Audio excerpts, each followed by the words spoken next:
What really worries financial markets is that the Europeans have not developed an institutional framework for dealing consistently with the economic policies and with the policy-making process that is required in a monetary union.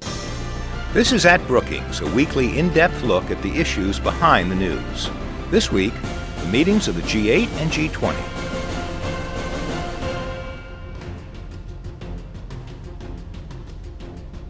As President Obama heads for Toronto this month for the G20 summit, bolstering the shaky global economy will be the top priority.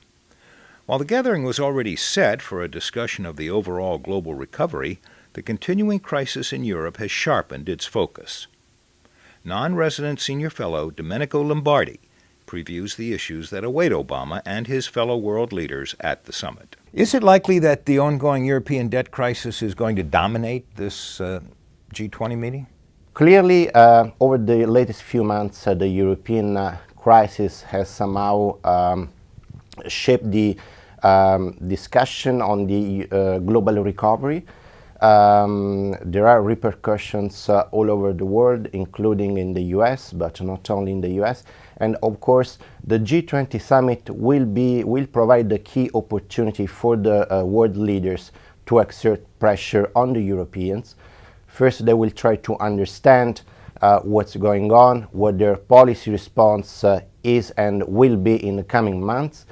And then they will exert pressure, moral suasion for the Europeans to come closer and to implement some resolute action that has been missing so far. Is the debt crisis just the beginning of more economic problems for Europe?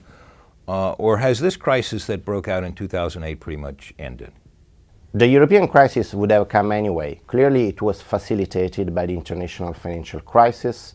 But essentially, what really worries financial markets is that the Europeans have not developed an institutional framework for dealing consistently with the economic policies and with the policy-making process that is required in a monetary union. Moreover, structural reforms have been lagging, and therefore there is really a growth issue in Europe. This is what concerns financial markets, and until the Europeans give a plausible and credible response to this growth problem, European markets will continue to worry about the future of Europe.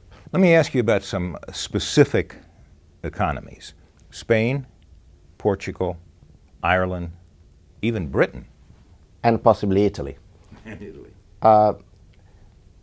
These are countries that may face increasing problems if financial markets decide to stop their ability to roll over their public debt. How the Europeans have decided to address this issue is essentially through fiscal retrenchment. They are going to cut deficits. They will be front-loading fiscal retrenchment. However, there has not been really a broader, more comprehensive, more long-term response to the issues raised by this crisis. That is, how the European economy is going to be able to grow to service an increasing public debt.